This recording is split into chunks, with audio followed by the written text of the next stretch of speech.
మహాలక్ష్మిని బయటకు తీసుకువెళ్లి తన మనసులో మాటను మహాలక్ష్మికి చెప్పేసిన చక్రి.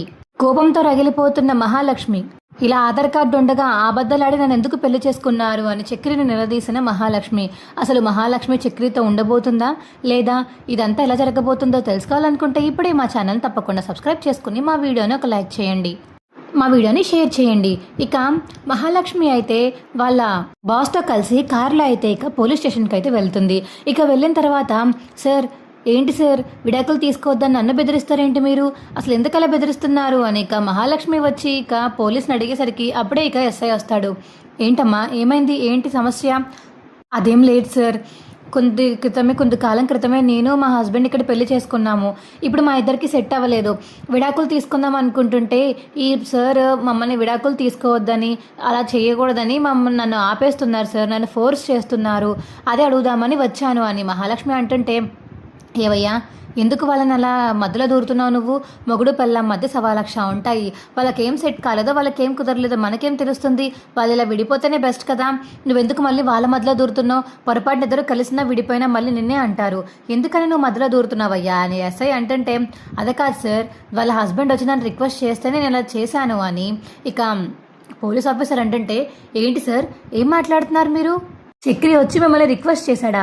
అవునమ్మా, చక్రి వచ్చి మమ్మల్ని రిక్వెస్ట్ చేయబట్టే నేను నీకు ఫోన్ చేసి విడాకులు తీసుకోవద్దని చెప్పాను. అయినా మీ ఇద్దరు విడాకులు తీసుకుంటున్నారని నాకెలా తెలుస్తుందమ్మా? చక్రి చెప్పబట్టే కదా నాకు తెలిసింది. తను చెప్పాడు కాబట్టే నేను నీకు ఫోన్ చేసి విడాకులు తీసుకోవద్దు అని చెప్పాను. చక్రికి నీకు విడాకులు ఇవ్వడం ఇష్టం లేదమ్మా అనిక పోలీస్ ఆఫీసర్ చెప్తుంటే, అదేంటి సార్ మేమిద్దరం, సర్లేండి వదిలేయండి, ఆ విషయం పక్కన పెట్టండి. అలా అయితే మరి మాకు విడాకులు ఇవ్వడానికి ఇలాగా లాయరే ప్రూఫ్స్ లేకుండా విడాకులు ఇవ్వనని చెప్పారు. అలాంటిది మా ఇద్దరికి మీరు పెళ్ళేలా చేశారు సార్ అసలు ప్రూఫ్ తీసుకోకుండా అని మహాలక్ష్మి అడగడంతో, ఎవరమ్మా చెప్పింది? నీకు ప్రూఫ్స్ లేకుండా మేమెందుకు పెళ్లి చేస్తాము? పోలీసులు అన్నాక మాకు కూడా కొంచెం రెస్పాన్సిబిలిటీస్ ఉంటాయి. నువ్వు మేజర్వో మైనర్వో నీ ఆధార్ కార్డ్ బట్టే కదా తెలుస్తుంది, లేకపోతే నీకు సంబంధించిన ప్రూఫ్స్ ఏమన్నా ఉండాలి. నువ్వు ఏ ఇయర్లో పుట్టావు అన్నది కూడా ఉండాలి. నువ్వు అసలు ఇక్కడ దానివేనా కాదా అని తెలుసుకున్న తర్వాతే కదా ప్రొసీడ్ అవుతాం మేము. నీ ఆధార్ కార్డు మీ ఆయన దగ్గర ఉంది, మీ ఆయన నీ ఆధార్ కార్డు చూపించబట్టే ఫోన్లో మీ ఇద్దరు పెళ్ళి మేము చేశాము అని పోలీస్ కానిస్టేబుల్ చెప్పేసరికి, ఏంటి చక్రి దగ్గర మా ఆధార్ కార్డు ఉందా? నా ఆధార్ కార్డు నంబర్ బట్టి ఇప్పుడు నాకు పెళ్లి చేశారా? ఏంటి సార్ ఏం మాట్లాడుతున్నారు మీరు అని చెప్పేసి ఇక లక్ష్మి అడుగుతుంటే, ఉన్నదే చెప్తున్నానమ్మా, ఇలా తప్పేముంది, జరిగింది చెప్తున్నాను. ఇలా తను చెప్పబట్టే నేను ఇద్దరికి విడాకులు ఇవ్వడానికి ఒప్పుకున్నాను. ఆ రోజు మీకు పెళ్లి కూడా చేయడానికి ఒప్పుకున్నాను. ప్రూఫ్స్ లేకుండా మేమెందుకమ్మా మీ ఇద్దరికి పెళ్లి చేస్తాము? ఇప్పుడు విడాకులు కూడా మీరు ఆధార్ కార్డ్ బట్టేగా తీసుకుంటున్నారు. అయినా విడాకులు తీసుకోవడానికి మీరు ముందుకు వెళ్తున్నారు, కానీ చక్రికి ఆ విషయం ఇష్టం లేదమ్మా అని ఇక పోలీస్ కానిస్టేబుల్ చెప్పేసరికి అలా ఉండిపోతుంది. ఇక మహాలక్ష్మి అయితే, అమ్మో ఏంటి చక్రికి అనవసరంగా సపోర్ట్ చేయకుండా తనకు సపోర్ట్ చేస్తూ చక్రి గురించి బయటకు చెప్పేశానే ఏంటి? తన ముఖం చూస్తుంటే ఇప్పుడు పెద్ద గొడవ జరగాలనే ఉంది. విడాకులు ఆపడం చాలా కష్టమైపోయిందే ఏంటి? ఇప్పుడు నా పరిస్థితి ఏంటి? ఒకవేళ ఈ అమ్మాయి వెళ్ళి పోలీస్ కానిస్టేబుల్ ద్వారా నిజం తెలిసిందని చెప్పేస్తే చక్రి బాధపడిపోతాడు. ఇద్దరిని విడదీసిన వాడిని నేనవుతాను. అయ్యయ్యో ఇప్పుడు ఏం చేయాలి అని ఇక కానిస్టేబుల్ అయితే చాలా బాధపడిపోతుంటే, సార్ మీరేం బాధపడకండి, మీ గురించి తెలిసిందన్న విషయం నేనేం చెప్పనులేండి అని ఇక మహాలక్ష్మి అయితే అక్కడి నుంచి వెళ్ళిపోతుంది. ఇక చాలా కోపంతో రగిలిపోతూ ఉంటుంది మహాలక్ష్మి. అసలు ఇంతలా అబద్ధాలు ఆడతాడా అని ఇక ఫ్లాష్ బ్యాక్లో ఇలా చక్రి ఇద్దరు కలిసి పెళ్లి చేసుకునే టైంకి అలా బయట మామూలుగా తిరిగిన టైంలో ఆధార్ కార్డ్ గురించి ఎన్నిసార్లు అడిగినా చక్రి నిజం చెప్పకపోవడం, అవన్నీ ఇక మహాలక్ష్మికి అయితే బ్రెయిన్లో రన్ అవుతూ ఉంటాయి. అలా ఇంకా గుర్తు తెచ్చుకుంటూ చాలా బాధపడుతూ చక్రిని తిట్టుకుంటూ రోడ్డు మీద నడుచుకుంటూ వెళ్ళిపోతుంది. హలో మహాలక్ష్మి మేడం ఎక్కడికి వెళ్ళిపోతున్నారు? కార్ ఇక్కడే ఉంది కదా అనేక వివేక్ అంటుంటే, ఏంటి ఏదో ఆలోచిస్తూ మర్చిపోయి వెళ్ళిపోయాను సార్, సారీ వస్తున్నాను అనేక మహాలక్ష్మి అంటుంటే, మీరు వెళ్ళిపోవచ్చు కదా, నేను బస్సు ఎక్కి వెళ్ళిపోతాను ఇంటికి అని మహాలక్ష్మి అంటుంది. ఎందుకు? ఇక్కడ పని అయిపోయింది, నా పని కూడా అయిపోయింది. నువ్వు పోలీస్ స్టేషన్లోకి ఎక్కడికి వెళ్ళావు కదా, నువ్వు వెళ్ళేసరికి నేను ఆ పని చూసుకుని వచ్చేసాను స్టేషన్లో దింపుతాను, లేకపోతే ఇంటి దగ్గర దింపుతాను పదా అనేక ఇంటికి అయితే తీసుకువెళ్ళిపోతాడు వివేక్ మహాలక్ష్మిని. ఇక కార్లో కూర్చుని ఇక చాలా బాధపడుతుంటుంది మహాలక్ష్మి. ఏమైంది ఇప్పటిదాకా బాగానే ఉన్నావు, సడన్గా ఇప్పుడు బయటికి వెళ్ళి వచ్చేసరికి కింద డల్ అయిపోయావు, ఏమైంది అని ఇక వివేక్ అడుగుతుంటే, అదేం లేదులే బాగానే ఉన్నాను, కొంచెం మూడౌట్ అయ్యాను అంతే అని ఇక మహాలక్ష్మి చెప్తుంది. అదేంటి లక్కీ, నీ బర్త్డే రోజు నువ్వు మూడౌట్ అవ్వడం ఏంటి? నువ్వు హుషారుగా ఉండాలి, ఇవాళ నీ బర్త్డే కదా, నువ్వు హుషారుగా ఉంటేనే కదా బాగుంటుంది అని ఇక వివేక్ అయితే రకరకాల కబుర్లు చెప్తున్నా సరే ఇక మహాలక్ష్మి మాత్రం చాలా కోపంగా ఇరిటేషన్గా బాధతో చాలా దారుణంగా ఉంటుంది, మోసపోయానన్న ఫీలింగ్ తోటి. ఇక ఇంటికైతే వెళ్తారు వివేక్ మరియు మహాలక్ష్మి. ఇంటికి వెళ్ళేసరికి ఇక డెకరేషన్ చూసి మహాలక్ష్మి అయితే షాక్ అయ్యేలా ఉండిపోతుంది. హ్యాపీ బర్త్డే మహాలక్ష్మి గారు అని ఇక ఇంట్లో వాళ్ళందరూ మరియు చక్కెర చెప్పడంతో థ్యాంక్ యూ సో మచ్ అని ఇక పైకి మాత్రం నవ్వుతూ ఉన్న లోపల మాత్రం మహాలక్ష్మికి చాలా బాధ ఉంటుంది. ఇక ఇద్దరు కేక్ కట్ చేయడానికి అయితే లోపలికి వస్తారు వివేక్తో సహా కలిపి. ఇదేంటిది, వీడెందుకు వచ్చాడు అసలు, నన్ను మాత్రం తీసుకురావద్దంటది, వీడి కారు మాత్రం ఎక్కి వచ్చేస్తుంది ఏంటో ఈవిడ అని ఇక చక్రి అయితే మనసులో అనుకుంటాడు. ఇక సార్ మీరు వచ్చారా, కూర్చోండి. అబ్బాబే పర్లేదు, మీరు మహాలక్ష్మిని ఎలా ట్రీట్ చేస్తారో నన్ను కూడా అలాగే ట్రీట్ చేయండి.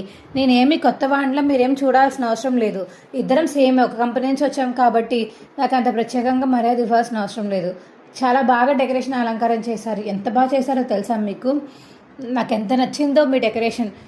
నిజంగా నీకు ఇలాంటి కుటుంబ సభ్యులు ఉండడం చాలా గ్రేట్, ఇలాంటి కజిన్ ఉండడం చాలా గ్రేట్ అని చెప్పేసి ఇక వివేక్ అయితే అంటుంటే వీడొకడు కావాలని కజిన్ అంటాడో లేకపోతే మహాలక్ష్మి కజిన్ అని చెప్పిందని కజిన్ అంటాడో ఏంటో అర్థం కావట్లేదు చచ్చే అని చెప్పేసి ఇక చక్రి అయితే మనసులో అనుకుంటాడు.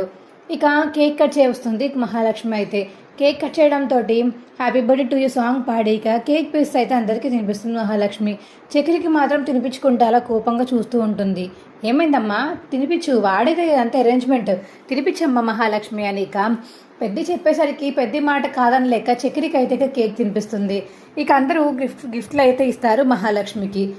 ఇక మహాలక్ష్మికి ఫేస్లో ఆనందం కనబడకపోవడంతో ఇదేంటిది, ఎందుకు ఇలా ఉంది, కొంపతీసి నా మీద ప్రేమ ఉందేమో తనకి, నాకు ఎలా చెప్పాలో అర్థం కావట్లేదేమో, అందుకే అలా పెట్టుకుని తిరుగుతుందమ్మా ఫేస్ అని చెప్పేసి ఇక చక్రి అయితే మనసులో అనుకుంటాడు. ఇక డెకరేషన్ కేక్ అవన్నీ తీసేసి ఇక వివేక్తో అయితే అందరూ మాట్లాడతారు. ఎలా ఉంది, మొత్తం మా మహాలక్ష్మిని జాగ్రత్తగా చూసుకోండి, తను చాలా బాగా చేస్తుంది పని, చాలా బాగా చదువుకుంటాను అని ఇక పెద్ద చెప్తుంటే నాకు తెలుసండి, మహాలక్ష్మి చాలా బాగా వర్క్ చేస్తుంది, తను చాలా పొటెన్షియల్, చాలా బాగా వర్క్ చేసి టైంకి ఇచ్చేస్తుంది.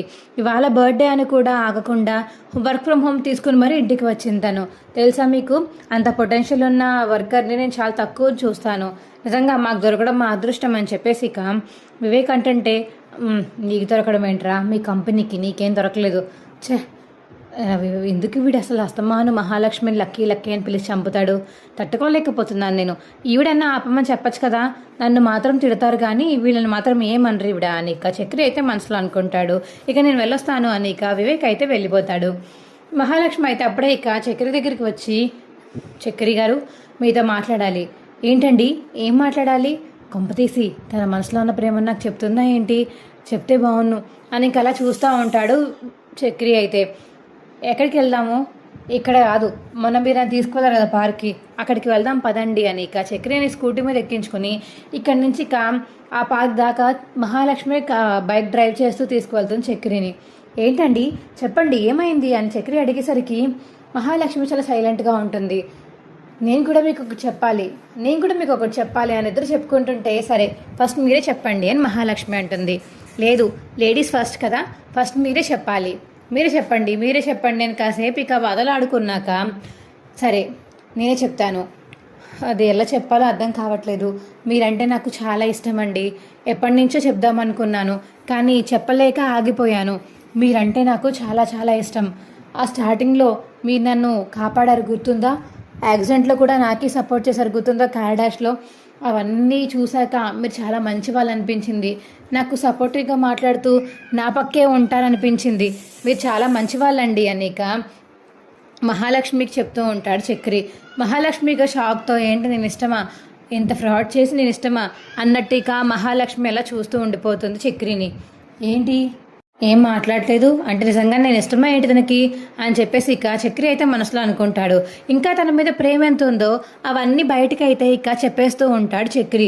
నాకు చాలా ఇష్టం మీరు, మిమ్మల్ని అక్కడ చూశాక ఇలా, కానీ మీరు డివోర్స్ అనగానే నాకు ఇలా అయ్యింది, నాకు మనసు అస్సలు బాగాలేదు తెలుసా మీకు, అస్తమానమే డివోర్స్ గురించి మాట్లాడుతుండగా లేదా ఎవరన్నా తిన నీకు ఏమవుతాడు అని అడగప్పుడు ఇలా మీరు భర్త అని చెప్పరు కదా, నాకు చాలా బాధేసేదండి.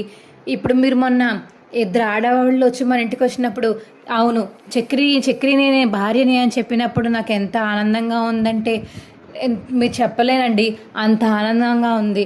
నిజంగా మీరు నన్ను భర్తగా అంగీకరిస్తే చాలండి, నాకు ఇంకేమీ అవసరం లేదు. నేను ఇంకా తాగను, ఏమీ చెయ్యనండి అని చక్రి అయితే తన ప్రేమని మొత్తం మహాలక్ష్మి ముందు చెప్పేస్తాడు. ఇక ఏంటి అయిపోయిందా ఇంకా ఉందా అని మహాలక్ష్మి అడిగేసరికి ఇంతేనండి, చెప్పాలంటే ఇంకా చాలా చాలా ఉంటుంది కానీ ఇంకా ఇప్పుడు చెప్పనండి అని చక్రి అంటాడు. మీది అయిపోయిందా, ఇప్పుడు నేను చెప్పచ్చా? చెప్పండి. కొంపదీసి ప్రపోజ్ చేస్తుంది తను కూడా అనేక చక్రి అయితే మనసులో అనుకుని చాలా హ్యాపీగా ఉంటాడు. అసలు మన పెళ్ళి ఎలా జరిగింది అని మహాలక్ష్మి అడిగేసరికి అదేంటండి పోలీస్ స్టేషన్లో జరిగింది. ఆహా, పోలీస్ స్టేషన్లో వదిలే చేసేస్తారా, వెళ్ళిపోయి పెళ్లి చేసేయమంటే? ప్రూఫ్స్ అవి ఇవి అన్నీ ఉంటాయి కదా, మరి నా తరపున ప్రూఫ్ మీరు ఏం చూపించారని మా ఇద్దరికి పెళ్లి చేశారు అని మహాలక్ష్మి అడిగేసరికి అది అది అని సైలెంట్ అయిపోతాడు చక్రి. ఏంటి మాటలు రావట్లేదా, పోనీ నన్ను చెప్పమంటారా? మీరు తీసుకువెళ్ళి నా ఆధార్ కార్డు ఫోటోలో చూపించారు. నా ఆధార్ కార్డు తీసుకెళ్ళి చూపించి మా ఇద్దరికి పెళ్లి చేసేలా చేశారు. నేను డివోర్స్ కోసం ఎంతలా కష్టపడి ఆ ఆధార్ కార్డు కోసం అని ఎంతలా ఏడ్చానో మీరు నాకు కళ్ళారా చూసారా కూడా. మీరు ఇలా ఆధార్ కార్డు లేదని అబద్ధాలు ఆడతారా? అసలు ఫ్రాడ్ మీరు. మీలాంటి ఫ్రాడ్ని అసలు నేను ఎందుకు ప్రేమిస్తాను? నీలాంటి ఫ్రాడ్ని నేను ఫ్యూచర్లో కూడా పెళ్లి చేసుకోను, ఈ జన్మకి కాదు వచ్చే జన్మ కూడా పెళ్లి చేసుకోను. మీరు అంత ఫ్రాడ్ చేశారు మీరు అనేక మహాలక్ష్మి అయితే చక్రిని తిడుతూ ఉంటుంది. అది కాదండి, నేను కావాలని చేయలేదండి, ఈ విషయం ఎలా తెలిసిపోయింది వీడికి అనేక మనసులో అనుకుంటాడు చక్రి.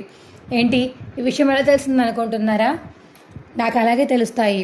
అక్కడ లాయర్ ఆ వాళ్ళు తిట్టినప్పటి నుంచి నాకు ట్యూబ్ వెలిగింది. ఆధార్ కార్డు లేకుండా అసలు పెళ్ళి ఎలా చేసుకున్నారు అని ఆ లాయర్ అడిగిన డౌట్ అప్పటికి నా తల్లో అలా మెదులుతూనే ఉంది. ఇవాళ నేను పోలీస్ స్టేషన్కి వెళ్ళి నిజం తెలుసుకున్నాను. ఆధార్ కార్డు ఉంటే కానీ పెళ్లి చేసుకోరని, నా ఆధార్ కార్డు మీరు చూపించారని అక్కడ నాకు పోలీస్ స్టేషన్లో ఎస్ఐ గారు చెప్పారు. అసలు మిమ్మల్ని ఎలా నమ్మాలని నాకు అర్థం కావట్లేదు. ఎన్ని రోజులు ఎందుకు నమ్మైనా కూడా తెలియట్లేదు. మీరు ఇంత పెద్ద ఫ్రాడ్ అని తెలియక మీ ఇంట్లో ఉండాల్సి వచ్చింది. మీరే ఒక్కలే ఫ్రాడ్, పెద్ద కన్నా కేశవ ముగ్గురు మంచి వాళ్ళే, మీరే చాలా పెద్ద ఫ్రాడ్ అని చెప్పేసి ఇక మహాలక్ష్మి అయితే చక్కెర నానా మాట్లాడుతుంది. ఏవండి తప్పుగా అర్థం చేసుకోకండి, డివోర్స్ వస్తే మీరు ఎక్కడ నన్ను వదిలేసి వెళ్ళిపోతారు, నా మీద మళ్ళీ మీకు ప్రేమ పుట్టదు అని నేను డివోర్స్ కోసమనే అది దాచానండి, తప్పుగా అనుకోకండి ప్లీజ్ అండి. నిజంగానే మీరు డివోర్స్ ఇచ్చి వెళ్ళిపోతే నేను ఏమైపోతానండి? నాకన్నా నేను మిమ్మల్ని ఎక్కువగా ప్రేమించుకుంటున్నాను తెలుసా మీకు ఆ విషయం? ప్లీజ్ అండి. ఏంటి ప్రేమ అంటే ఇదేనా మీ దృష్టిలో? ఎదుటి వాళ్ళని ఫ్రాడ్ కింద వాళ్ళని ఇరికించేసి వాళ్ళని ఎలాగోలా తప్పించి తప్పుదారి పట్టించి వాళ్ళని మోసం చేసి పెళ్లి చేసుకొని ప్రేమించడం అంటారు దీన్ని? చెప్పండి మీరే. ఇలాంటి ప్రేమ అయితే నాకు అవసరం లేదు, మీకు నాకు అసలుకి సెట్ అవ్వదు అని మహాలక్ష్మి చెప్తుంటే ఏవండి ప్లీజ్ అండి అలా మాట్లాడకండి, మీరంటే నాకు చాలా ఇష్టం అండి అని చెప్పేసి ఇక చక్రి ఎంత బాధలాడుతున్నా మహాలక్ష్మి మాత్రం మీరు ఒక ఫ్రాడ్, మీతో ఉండడమే నాశనం, ఎలాగో డివోర్స్ వచ్చేస్తాయి కాబట్టి మీకు డివోర్స్ ఇచ్చేసి బయటికి వెళ్ళిపోతాను, నేను మీ ఇంట్లో కూడా ఉండను, కొన్ని రోజులు బయట ఉంటే అదే అలవాటు అయిపోతుంది నాకు, చిచ్చి అని చెప్పేసి అక్కడి నుంచి వచ్చేస్తుంది మహాలక్ష్మి. వచ్చేసి ఇక స్కూటీ ఎక్కి కూర్చుంటుంది. ఏంటిది ఇలా జరిగింది? నేను ప్రేమిస్తున్నాను అని చెప్పే టైంకి ఈవిడికి నిజం తెలియాలా? మొన్నే చెప్పేయాల్సింది. ఇప్పుడు ఈవిడ మొత్తానికి యాక్సెప్ట్ చేయదు, డివోర్స్ ఇద్దామని రెడీగా ఉంది, ఇంత కోపంగా ఉన్నారు, కనీసం నన్ను ప్రేమిస్తారా, నన్ను క్షమిస్తే చాలు అనేక బాధపడుతూ వెళ్ళి చక్కెర అయితే స్కూటీ ఎక్కుతాడు. ఇక మహాలక్ష్మి నడుపుతున్న స్కూటీ. ఇక మహాలక్ష్మి స్కూటీ వేసుకుని ఇంటికి వెళ్ళిపోయాక ఇక గబగబా స్కూటీ పార్క్ చేసి పక్కన చెప్పలు విప్పేసి ఫాస్ట్గా అయితే కోపంతో రూమ్లోకి వెళ్ళి గట్టిగా తలుపేసుకుంటుంది. ఏంటిది, ఏమైంది, వీడు బయటికి తీసుకెళ్ళాడు కదా, ఏం జరిగింది, ఎందుకంత గట్టిగా తలుపేసుకుంది అని పెద్ద కేశవ కన్నా మాట్లాడుకుంటూ ఉంటారు. అప్పుడే చక్రి ఇంట్లోకి వస్తాడు. రే అన్నయ్య ఏమైందిరా, చెప్పావా లేదా, చెప్పరా అని ఇంట్లో ముగ్గురు అడిగేసరికి లేదురా లేదులే అని చెప్పేసి ఇక లోపలికి అయితే వెళ్ళి వాటర్ తాగుతూ ఉంటాడు చక్రి. ఇక మహాలక్ష్మి అన్న మాటలన్నీ గుర్తు తెచ్చుకొని చాలా బాధపడతాడు చక్రి. నేను కావాలని ఏం చేయలేదండి, మీ మీద ప్రేమతోనే మీరు ఎక్కడ దూరం అయిపోతారా అని ఎన్నో అబద్ధాలు ఆడాల్సి వచ్చింది, నన్ను క్షమించండి అని ఇక మనసులో అయితే అనుకుంటాడు చక్రి. ఏంట్రా చెప్పరా, చెప్పకుండా మరి ఎందుకు బయటికి వెళ్ళారా మీరు, తను ఎంత కోపంగా ఎందుకు రివర్స్లో వచ్చింది ఏమో, తీసుకెళ్ళినప్పుడు చాలా కోపంగా ఉంది, వచ్చినప్పుడు కూడా అలాగే ఉంది, ఆ కోపం ఇంకా తగ్గలేదు, మరి ఏంటో నాకు చెప్పలేదన్నయ్య అనేక చక్రి అంటాడు. సరే పడుకోండి, రేపు పొద్దున వదిన అడిగి తెలుసుకుందాంలే అనేక అందరూ పడుకుంటారు. మార్నింగ్ లేచాక ఇక మహాలక్ష్మి చక్రితో మాట్లాడకుండా చాలా సైలెంట్గా ఉంటుంది. మీలాంటి వాళ్ళతో మాట్లాడడం కన్నా సైలెంట్గా ఉండడం సుఖం అన్నట్టు చూపులతో అలా ఇక చక్రిని చూస్తుంటే చక్రి చాలా బాధపడతాడు. అయిపోయింది, నా మనసులో ప్రేమని ఎలాగైనా ఈవిడికి చెప్దామనుకున్నాను. ఆఖరికి ఈవిడి కూడా నన్ను పట్టించుకోవడం మానేసింది. ఇంకా నా మనసులో ఉన్న ప్రేమ చెప్పి లాభమేముంది, చిచి అనేక చక్రి తనకు తానే తిట్టుకునేక చాలా బాధపడుతూ ఉంటాడు. మా వీడియో మీకు ఎలా అనిపించిందో కింద కామెంట్ సెక్షన్లో తెలియచేయండి. మా వీడియో కనుక నచ్చితే మా వీడియోని లైక్ చేసి తప్పకుండా మా ఛానల్ని సబ్స్క్రైబ్ చేసుకుని పక్కనే ఉన్న గంట సింబల్ మీద క్లిక్ చేసి నోటిఫికేషన్స్ ఆల్లో పెట్టుకోండి. అప్పుడే మేము చేసే వీడియోలు మీకు రోజు వస్తుంటాయి. ఈ వీడియోని మిస్ కాకుండా చివరి వరకు చూసినందుకు చాలా చాలా ధన్యవాదములు. Bye friends.